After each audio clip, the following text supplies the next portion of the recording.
प्यारे विद्यार्थियों, स्वागत है एक बार फिर से आपका आपकी अपनी क्लास प्यासी क्लासेस में। तो आज के वीडियो में हम क्लास 12th बायोलॉजी के वेरी मोस्ट इम्पॉर्टेंट क्वेश्चन जानेंगे। हमने 5 वीडियो की एक सीरीज शुरू की है बायो के लिए, जिसमें पूरी बायो कवर हो जाएगी 5 वीडियो में। तो उसका एक वीडियो, पहला वीडियो आपने देख लिया है, जिसमें इकाई 1 पूरी बता दी गई है।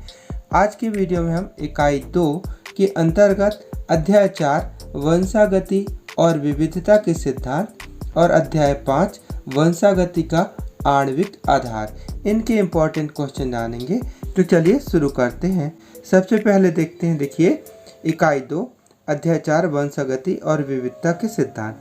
यहाँ ऑब्जेक्टिव टाइप के प्रश्न दिए गए, वस्तुनिष्ठ प्रश्न है ना। तो यहाँ लिखा हुआ डीएनए पृथक्करण एवं शोधन की तकनीकी का विकास किया था, तो वाटसन एवं क्रिक ने, ठीक है ना।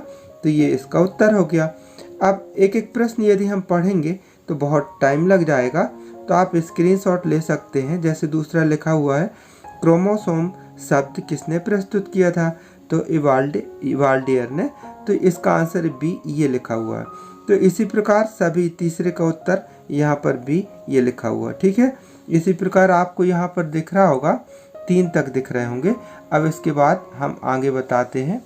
ये देखिएगा, यहाँ से चौथे नंबर के प्रश्न से आपको दिखाई दे रहा होगा, चौथे से लेकर के ये 7वें नंबर का प्रश्न है ना। 7वें नंबर का प्रश्न, आनुवांशिक सूचना को जनकों से संतानों में कोशिका द्रव्य द्वारा आती है। तो इसका उत्तर आपको यहाँ पर ये उत्तर ये लिखा हुआ है ए, इसका उत्तर है ए, ठीक है ना। अब इसके बाद 7 के बाद 8वां से आप देखिएगा, 8वां से यहाँ पर ये 10वां तक, ठीक है ना। 8वां से 10वां तक यहाँ आपको दिखाई दे रहे होंगे, ठीक है। अब इसके स्क्रीनशॉट लेकर के आप अच्छे से नोट कर लीजिएगा। फिर इसके बाद ये 10 मतलब रिक्त स्थान की पूर्ति कीजिए में ये यहाँ से शुरू होते हैं। तो मैं बता दूं, रिक्त स्थान भी ऑब्जेक्टिव से बना दिए जाते हैं, कोई नई बात नहीं है। देखो इसमें लिखा हुआ है पहले जैसे, वे जीन्स जो एक ही गुणसूत्र पर रहने की प्रवृत्ति रखते हैं खाली स्थान कहलाते हैं, तो सहलग्न कहलाते हैं। दूसरा है, गुणसूत्र खाली स्थान के वाहक होते हैं, तो पैतृक गुणों के वाहक होते हैं, ये तो आप जानते हैं। खाली स्थान में ही देखिए, चौथा से लेकर के चौथा, 5वां, 6वां, 7वां यहाँ तक आपको दिए गए हैं, और इनके उत्तर यहाँ पर ये लिखे हुए, ठीक है ना। तो आप अच्छे से इसको नोट कर लीजिएगा। अब इसके बाद शुरू हो जाते हैं एक शब्द एक वाक्य में उत्तर, है ना। तो यहाँ पर देखिएगा, एक शब्द एक वाक्य में उत्तर, ये सभी सिलेक्टेड पॉइंट है, इनको अच्छे से देख लीजिएगा, है ना। मेंडल द्वारा प्रतिपादित आनुवांशिकी संबंधी नियम क्या कहलाता है, तो मेंडलवाद कहलाता है। तो इनके यहाँ तक यह प्रश्न हुए और इनके उत्तर ये लिखे हुए, ठीक है ना। तो इनके उत्तर पूरे ये देख लीजिए, यहाँ से आप नोट कर सकते हैं। अब इसके बाद शुरू हो जाते हैं प्यारे विद्यार्थियों 2 अंक वाले प्रश्न, ठीक है ना। तो 2 अंक वाले प्रश्न यहाँ देखिएगा, जैसे मेंडल की सफलता का सबसे प्रमुख कारण लिखिए, है ना। तो बहुत छोटा सा उत्तर है, इसको आप देख सकते हैं। दूसरा प्रश्न है, संकर पूर्व संकरण तथा परीक्षण संकरण में भेद लिखिए, है ना। तीसरा प्रश्न ये देखिएगा, तीसरा प्रश्न ये लिखा हुआ है। फिर चौथा प्रश्न है, प्रभाविता और प्रबलता में अंतर बताइए, ठीक है। 5वां प्रश्न है, मेंडल के पृथक्करण के नियम को उदाहरण से समझाइए, ठीक है। 6वां प्रश्न, जीनोटाइप और फिनोटाइप का उदाहरण दीजिए। इसमें अंतर भी आता है, अंतर भी इम्पोर्टेंट है, बताऊंगा, है ना। फिर इसके बाद ये 7वां प्रश्न देखिए, 7वां प्रश्न है ना, 7वां तक यहाँ दिख रहा है। फिर इसके बाद देखिएगा ये 8वां प्रश्न, ठीक है ना। 8वां प्रश्न यहाँ पर ये पूरा जो दिया गया है कि समान स्त्री का विवाह, है ना, वर्णांत पुरुष से होता है। तो ये पूरा वंशागति चित्र के द्वारा स्पष्ट करने के लिए ये आता है, ठीक है। इसके बाद फिर है डाउन सिंड्रोम क्या है, क्या तात्पर्य है, इसके बारे में लिखने के लिए, ठीक है। तो सभी के उत्तर भी हम बता रहे हैं, इससे आपको आसानी जाएगी। यह भी हमने चर्चा की थी कि जीनोटाइप और फिनोटाइप में 3 अंतर तो इम्पोर्टेंट है। ये देखिए, ये वाला प्रश्न भी है, इसको आप देख लीजिएगा, है ना। फिर इसके बाद 11वां क्वेश्चन है, आनुवांशिकी विभिन्नता के कारण पर प्रकाश डालिए, ठीक है। तो इसको भी देख लीजिएगा। फिर 12वां क्वेश्चन है ना, ये 12वां क्वेश्चन है। फिर 13वां प्रश्न, इसमें भी आपको रेखा चित्र के द्वारा प्रदर्शित करना है ना।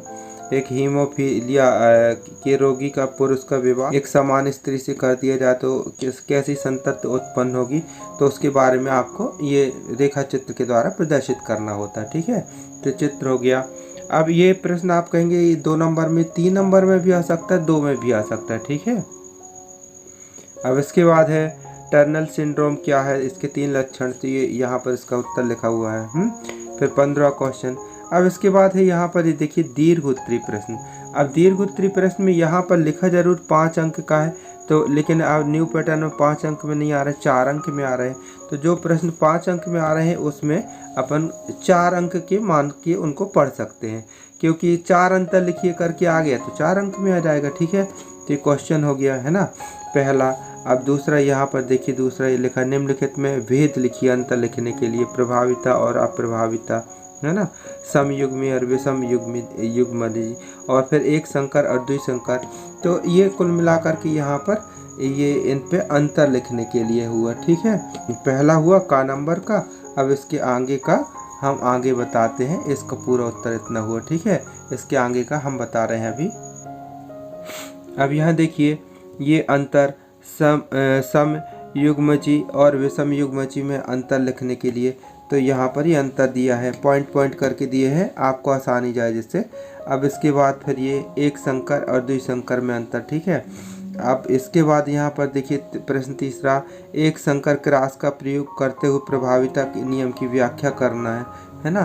तो अब ये दीर्घ उत्तरीय प्रश्न तो थोड़ी तो बड़े रहेंगे ही, फिर भी आप इसको समझ सकते हैं। चित्र सरल भाषा में बताए गए, हिंदी में भी नामांकन कर दिए गए हैं। फिर इसके बाद है यहाँ पर देखिएगा चौथा क्वेश्चन, है ना, वंशागति के गुण सूत्रवाद को किसने प्रस्तावित किया, है ना। तो छोटे प्रश्न में भी बन करके आ सकता है। मेंडल के स्वतंत्र अपव्यूहन के नियम की व्याख्या उदाहरण से समझाइए। ठीक है, तो इन प्रश्नों को भी आप देख सकते हैं। ठीक है, 5वें प्रश्न का उत्तर कुछ इस प्रकार से आप लिख सकते हैं, है ना। फिर यहाँ पर देखिए छठवां प्रश्न यहाँ पर जीवों में उत्पन्न होने वाले आनुवंशिक विभिन्नता के कारण लिखिए। तो ये पूरे कारण पॉइंट करके दिए गए हैं। अब मैं इसकी पीडीएफ बना करके यदि आपको दूं तो उसमें थोड़ी सी समय लगता है और कई लोग पीडीएफ डाउनलोड भी नहीं कर पाते हैं, इसलिए मैं वीडियो को बहुत से लोग कर करके बता रहा हूं और एक एक आराम से बता रहा हूं, तो आप स्क्रीनशॉट ले करके बढ़िया अच्छे से नोट कर सकते हैं ना, डाउनलोड करने की झंझट खत्म हो जाएगी। तो ये 7वां क्वेश्चन हो गया। 7वें क्वेश्चन में कुछ और पॉइंट इस प्रकार से हैं। ठीक है, बाकी आप बुक से भी पढ़ेंगे, ये एक आधार के लिए कि आपको यदि उत्तर नहीं मिल रहे हैं तो आप इससे देख सकते हैं, पढ़ सकते हैं, है ना। जिस भाषा में आपको याद हो जाए वही अच्छी भाषा कहलाती है, आपको समझ में आना चाहिए। ठीक है, 8वां क्वेश्चन है हीमोफीलिया उदाहरण दे करके मनुष्य में लिंग सहलंगता को समझाइए।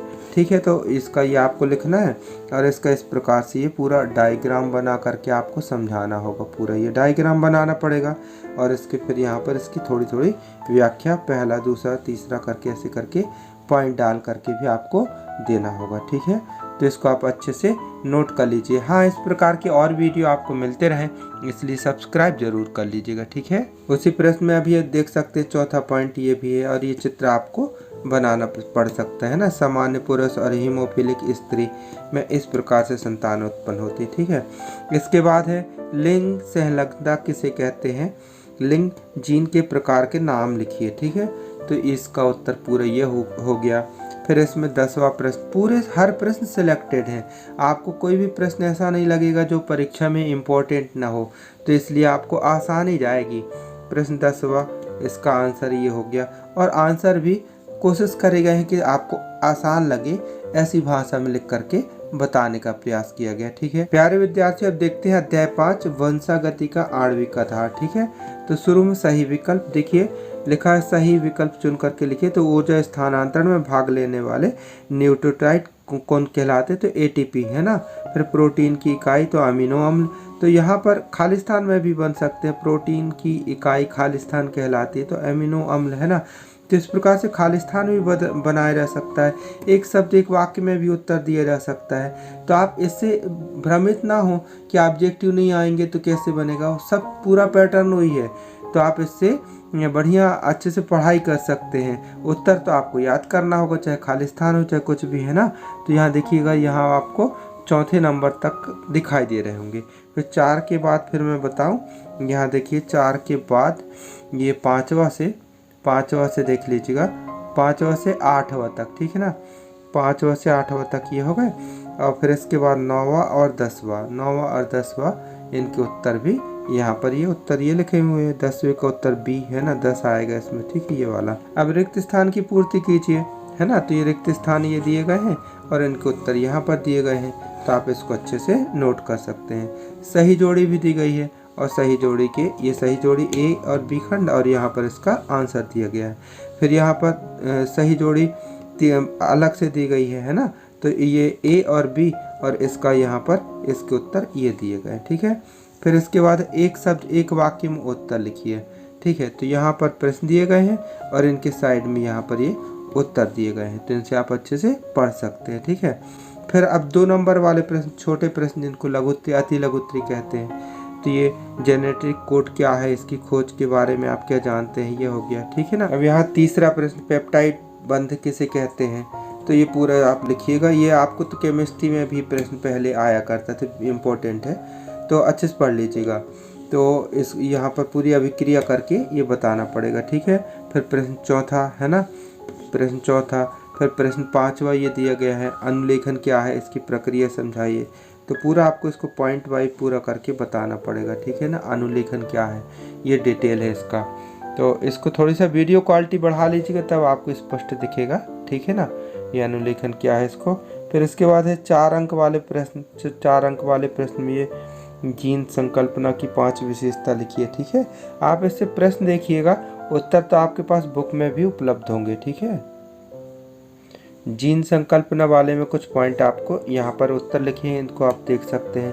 फिर डीएनए और आरएनए में अंतर, बहुत ज़्यादा इम्पोर्टेंट क्वेश्चन है, तो ये आप इससे नोट कर सकते हैं, ठीक है। वैसे तो आपसे ये बनता भी होगा, है ना, इम्पोर्टेंट क्वेश्चन है ये। फिर इसके बाद ये डीएनए ही आनुवंशिक पदार्थ है, तो इसके बारे में आपको प्रमाण देना है, तो रेखा चित्र से समझाना कुल मिला करके, तो इसका उत्तर ये है, ठीक है ना। इस प्रकार से रेखा चित्र करके आपको बनाना होगा, ठीक है। इसके आगे का नेक्स्ट मैं बता रहा हूँ अभी। फिर इसके आगे नेक्स्ट आपको ऐसा, इसके बाद जो डायग्राम था, डायग्राम के बाद ये लिखना है।